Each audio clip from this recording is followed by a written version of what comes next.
Hey, welcome back to Breakdown SEC versus the Big Ten, where we evaluate the continuing efforts of the Big Ten and the SEC as they struggle to climb to the top of the ladder and become and or remain the alpha dog conference of the collegiate sports world. I'm Joe McClure, and with me is JJ McClure. And today is Tuesday, and on Thursday is the draft, the NFL draft. And we're going to do a pre-draft review, and we're going to get started.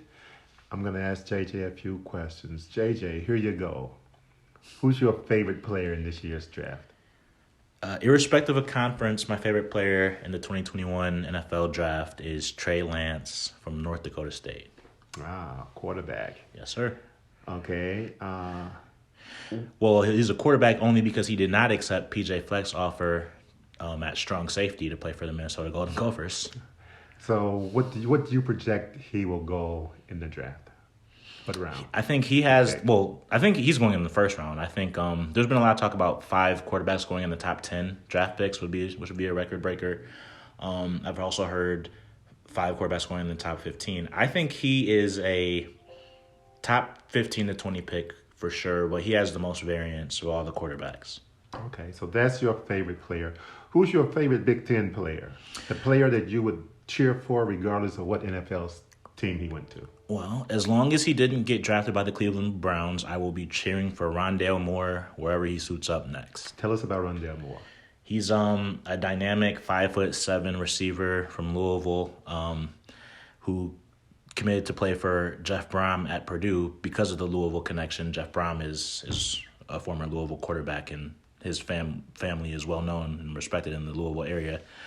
He was the first freshman to win the Paul Hornung Award for versatility because he was a dynamic kick returner as well as receiver. He displayed both of those traits quite impressively as a freshman against Ohio State, providing Purdue with its biggest upset ever. That's when I really started to fall in love with Rhondella Moore as a player. He's just incredibly dynamic. His 40 time and the short shuttle, all of those combine stats don't really reflect his dynamic athleticism and ability, and just he's must-see TV.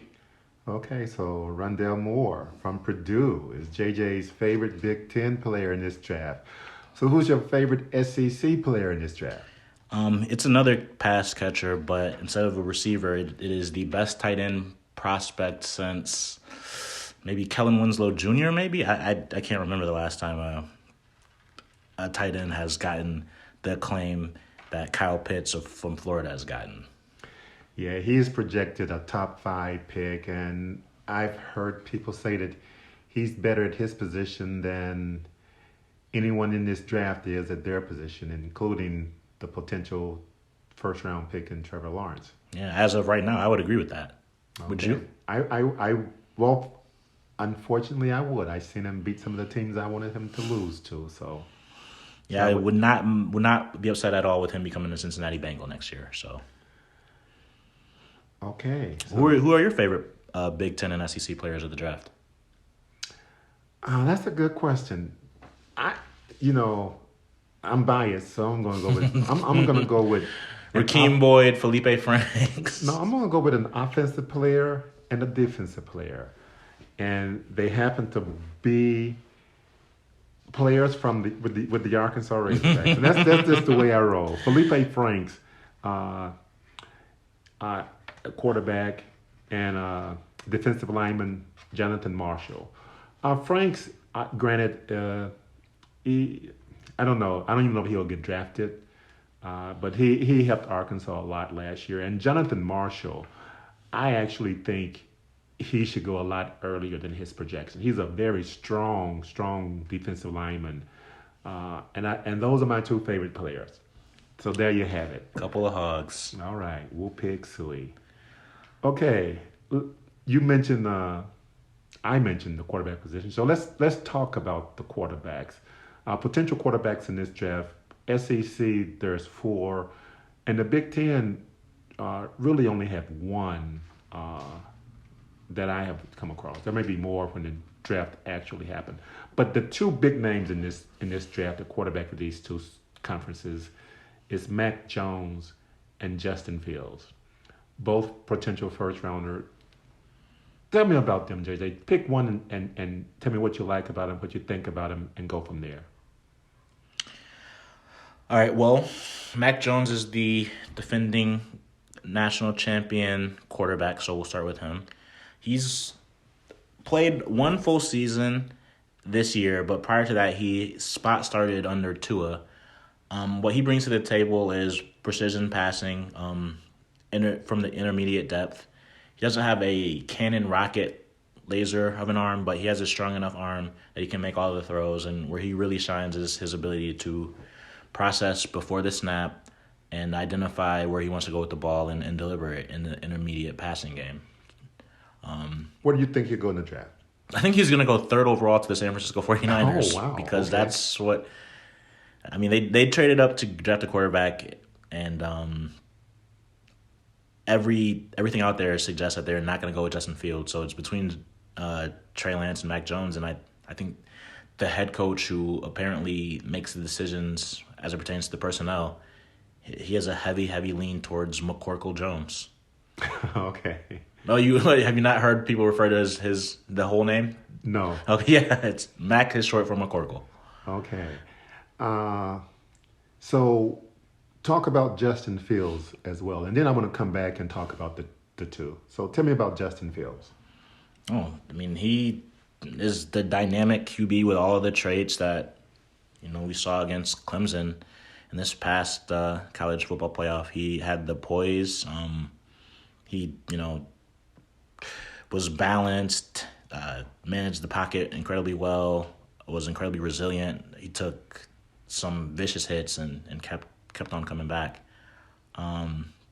He has every tool in the toolbox. I remember that game against Clemson, and after that game, people were saying that Justin Fields' stock was moving up, and seemed like at one point in time he got as high as like potentially people were saying he could be the third pick in the draft, and he really played a good game in that game. What's happening? Why is he dropping the way he's dropped? And there was a health issue that he came out with, but is that the cause of him dropping? And the health issue was his seizures. He said he had seizures. But what has happened, JJ? He never dropped. He never rose. Like we are just the witnesses. We don't know what any of the NFL teams actually think and actually want. And in the information that they give to the people, to the reporters, they might be disseminating that information with a specific purpose. They might want that information out there. True. Only they know like the true value of where they have Justin Fields. For all we know, he could be the second quarterback taken ahead of what's his name from BYU.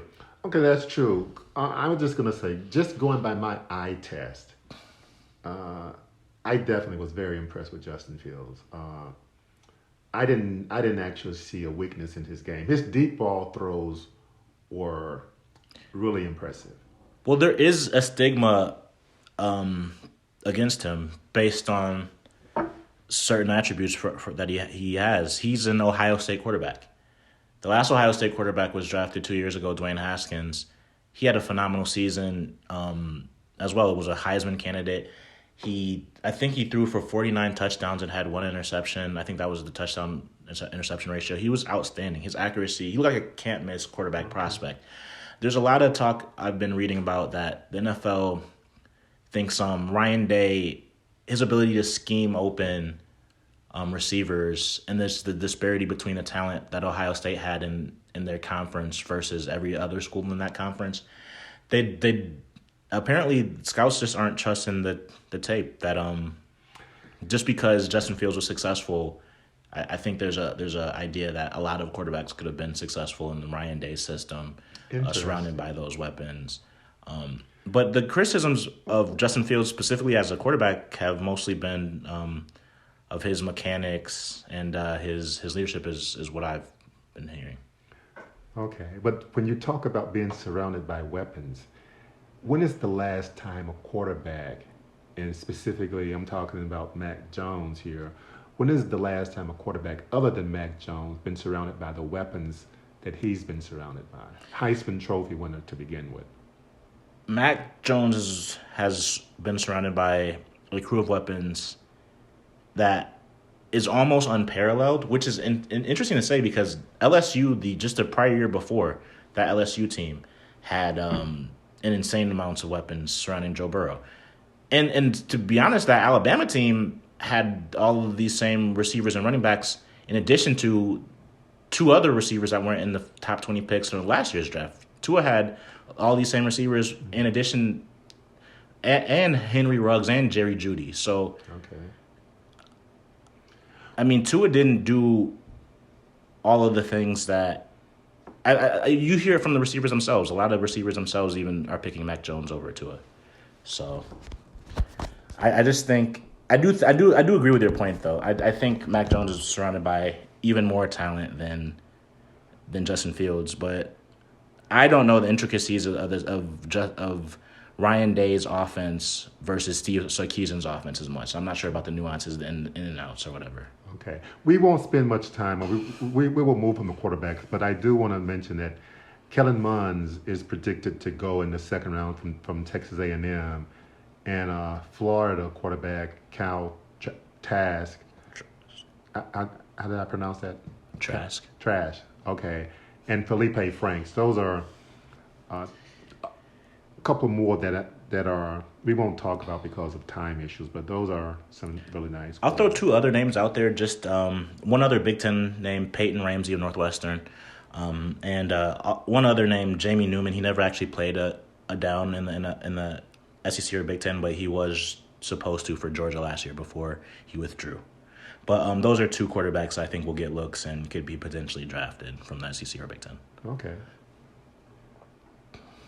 Do you think which quarterback, Mac Jones or Justin Fields, will outperform their draft, or even any of the other ones, Kellen Mond or Felipe Franks or Cal? Well, I think Mac Jones is going to have the least opportunity to outperform his draft stock because I think he's going to be drafted the highest. Okay. But he's also going to go to a really good system. I think I really believe in Kyle Shanahan, so I think he should be successful. I think out of all of these quarterbacks, the one that I would anticipate outperforming their draft status the most would be Kellen Mond.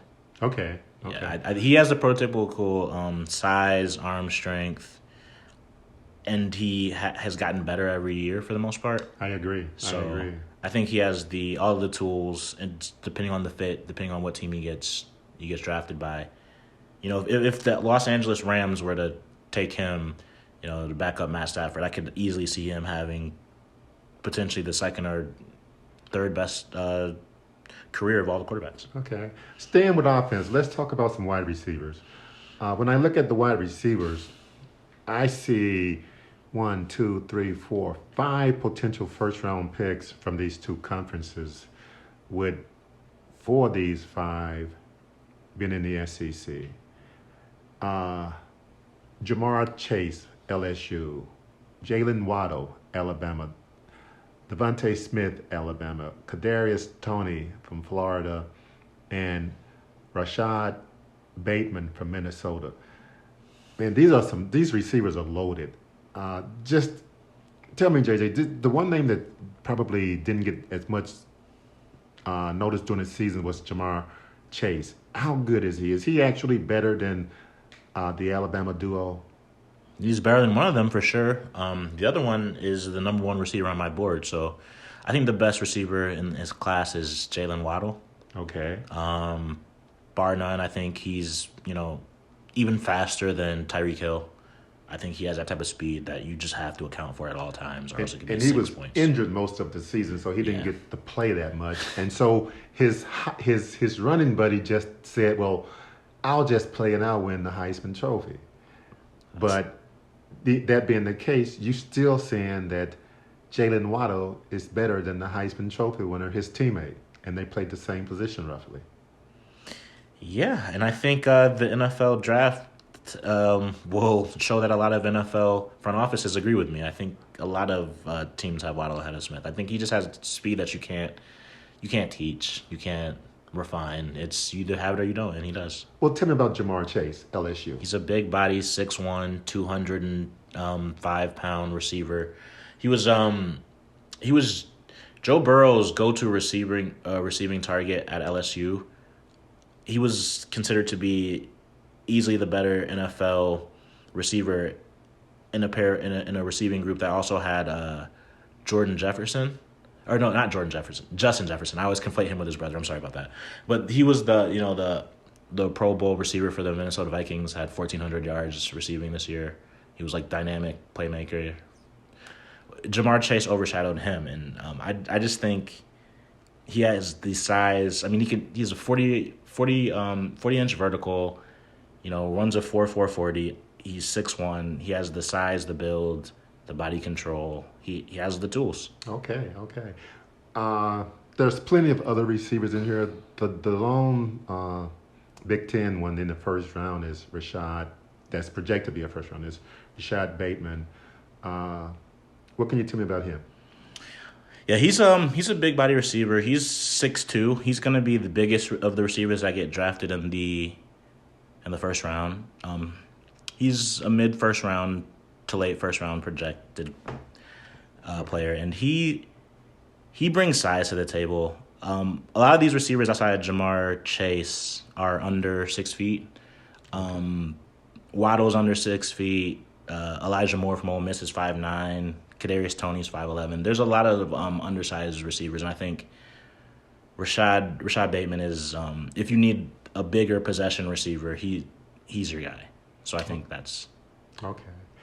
Let's hit the tight end really quickly. And from my perspective, you mentioned earlier, man, this guy is just phenomenal.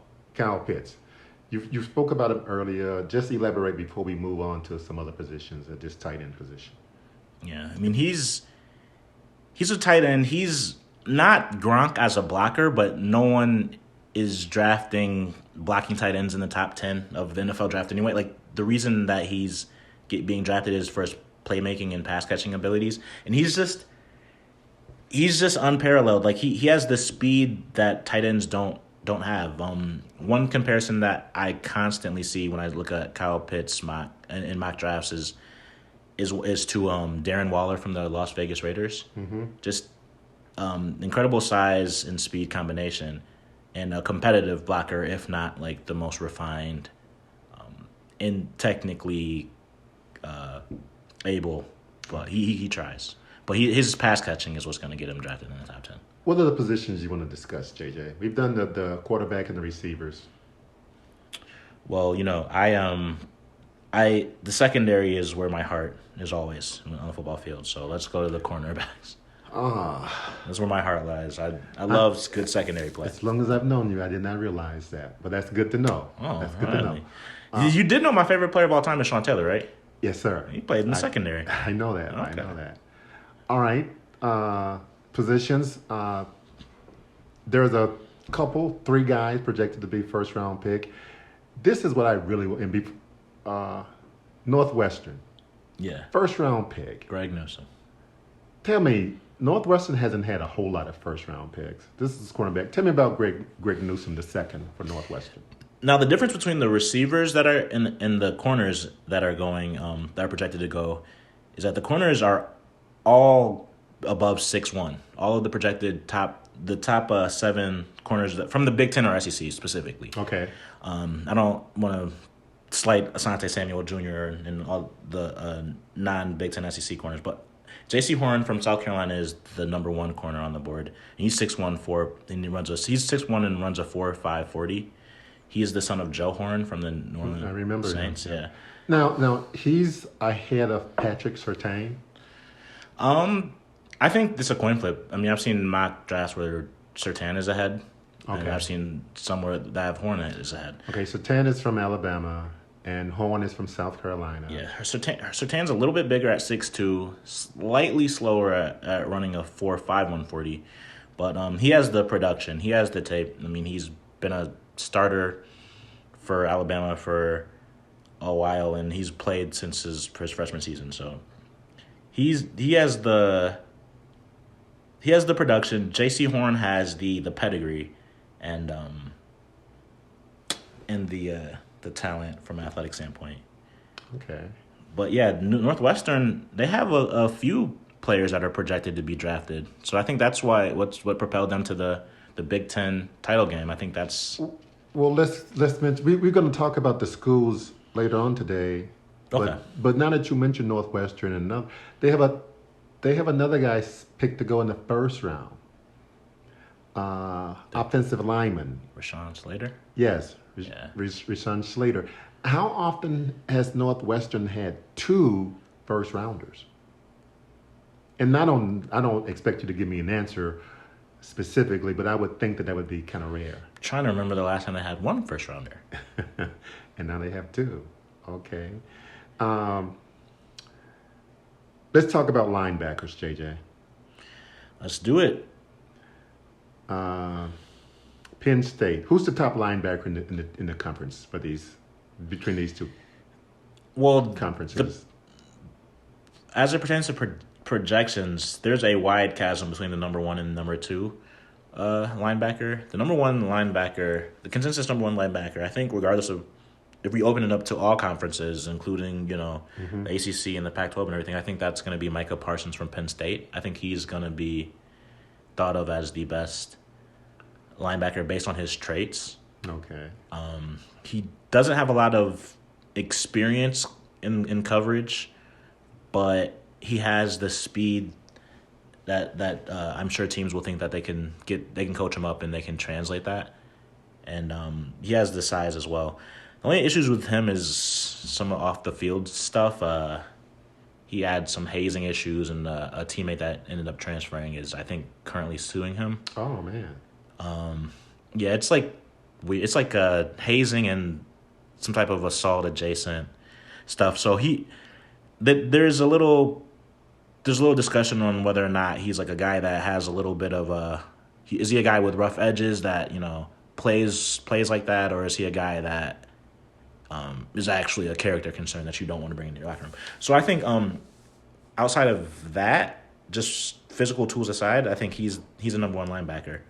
Okay. Let's talk about some edge defenders. Any edge defender that stand out to you? Yeah, actually, edge is the one category where the Big Ten isn't completely dominated by the SEC. It feels like the number 1 edge from these 2 conferences is Kwity Paye from Michigan. He has a lot of potential. The production doesn't necessarily match the potential. He had a really big game opening against Minnesota. He had 2 sacks in that game, back when they thought Minnesota was going to be a top 25 team. But ever since that game, he hasn't really lived up to it for the rest of the season. It was a disappointing season for him and all of Michigan, so it's hard to parse out exactly what went wrong with that. But, I mean, with his size, speed... How early do you project he will go? He's gonna go in the first round. I'd say top 20 for sure. Okay. Yeah. He has a pretty good history in that he was born in Africa and spent some time there, and then he got to, was it New Jersey, where he started playing football and did quite well. I like his history there. Yeah, he does have a good story, like a remarkable outside of football. Jay, I want to go back to, before we go to the teams, I want to do one more position, running back, and I want to hit these 2 running back in particular, Naji Harris and Trey Sermon. Trey had an amazing playoff, and Naji Harris just typical Alabama running back, big, strong, fast. How do you perceive these guys doing, and how do you perceive them going in the draft, and how do you perceive them performing in the NFL? I think Najee Harris is going to be the second or third running back taken. I think Travis Etienne will probably go first. But Najee Harris is an interesting case study because he's a 6'2", 220-pound specimen where, people will often compare to other Alabama running backs that fit that size, weight description, like Derrick Henry. Mm-hmm. But he doesn't really play like that. He kind of looks like Tarzan and plays like Jane. He doesn't really.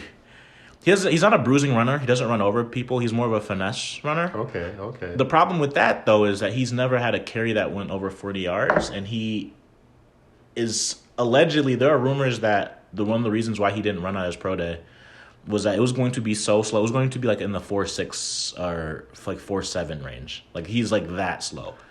But I mean, Walter Payton wasn't the most nimble of running backs, and was one of the greatest of all time. So that he doesn't, just because he doesn't have the breakaway speed that you would like from a running back, how many plays end in a breakaway run to the end zone anyway. So it's kind of one of those things, I guess. Okay.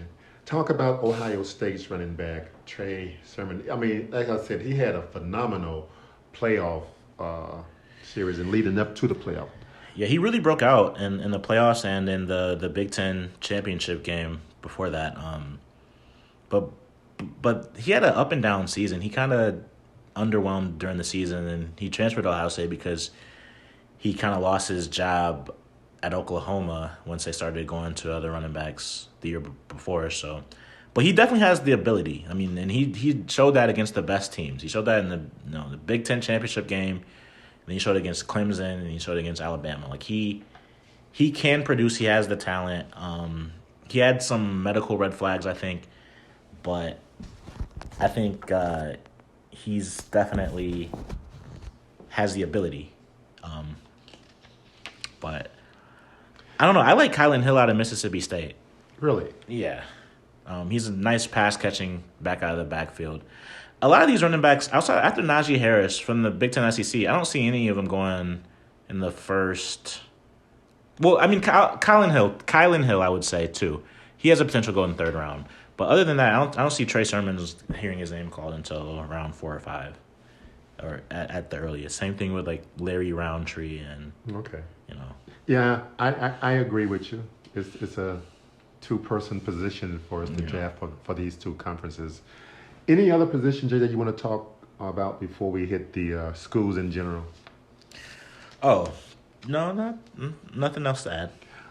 Okay. Well, let's hit the schools. Let's start with the Big Ten first. The school in the Big Ten that dominates the draft year after year after year after year is Ohio State. And they're doing it again this year. But they only projected to have one first-round pick, and that's Justin Fields. Other than Ohio State, what Big Ten school do you think will perform well in the draft? Well, Northwestern is going to outperform their history for sure. Okay. Rashawn Slater, Greg Newsome. Both first-rounders? Yeah, those should be first-rounders. And go Northwestern. Peyton Ramsey could even get drafted. So I think that Northwestern should be impressive. I think Penn State and Michigan will always have a couple of guys that are going pretty high. I mean, Kwity Paye for Michigan, Micah Parsons for Penn State. Yeah, and Penn State, Jason Owen, I may be mispronouncing his name. Oh, yeah, Owe. Yeah, Owe. the Okay. edge from Penn State, yeah. He should go early as well. I just don't think there's a lot of Big Ten players that are going to. I don't think they're going to impress that much in this draft. When I look at the SEC, Alabama, they're projected to have 1, 2, 3, 4, 5 first rounders, a couple of second rounders. They're gonna be Alabama. Georgia's also has a couple of nice numbers of pick to go. Florida as well. LSU is kind of down, but even being down, they have one first rounder pick in Chase and a couple of second round picks and additional ones. The SEC is just loaded with potential draft picks. It's just hard to pick a specific school. But is there any school that you want to mention? Every SEC school is projected to have a player picked. Yeah. It's hard because Alabama should dominate the draft, but schools like Kentucky, they could potentially have a first rounder or two. Kelvin Joseph and Jarman Davis could potentially both go in the first round for Kentucky. That'd be, I think, the first time that's ever happened for that school.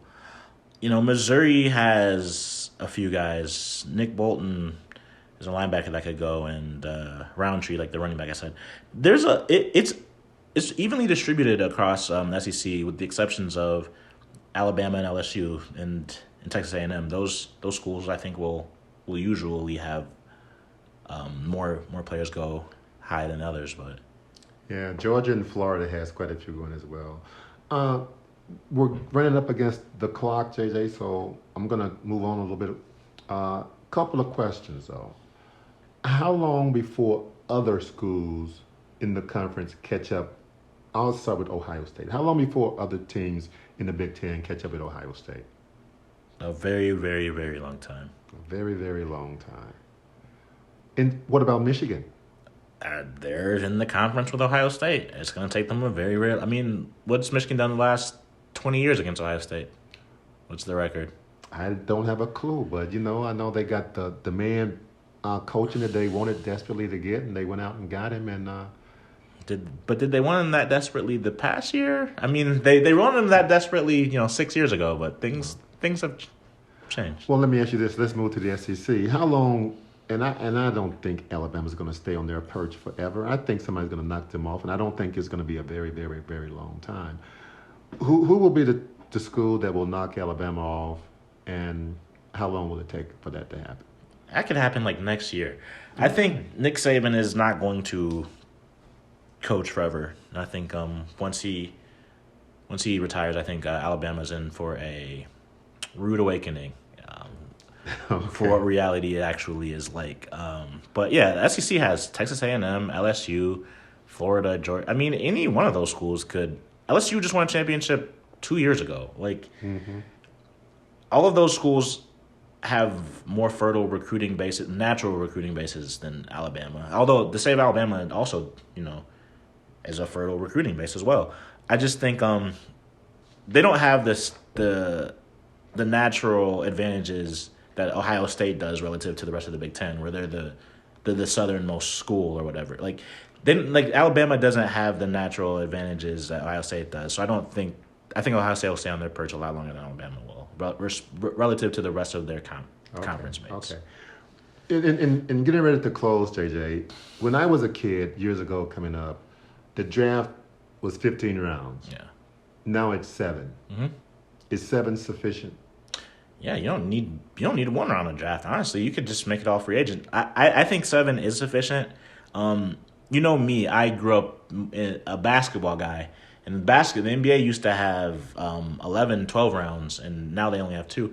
I think it is sufficient because those other guys will get signed and they will make teams. Every year there's an undrafted free agent that makes an NFL team that plays a role. Sometimes starts on special teams, sometimes starts on offense or defense. I think a lot of things about the draft are about, it's a lot of it's pageantry, and a lot of it is coaches trying to hoard players that they've been scouting, but the best players will find their way to an NFL team regardless. Agreed. Yeah. Agreed. We will be back with you next week. I don't know the exact day yet, and review this draft. This is the pre-draft. We will do a post-draft next week. And JJ, before we close, anything you want to say? I got nothing to say, but I don't know. Okay, that's going to be a wrap for us. Come back and join us when we do the post-draft. Y'all be good. Later. Who dat?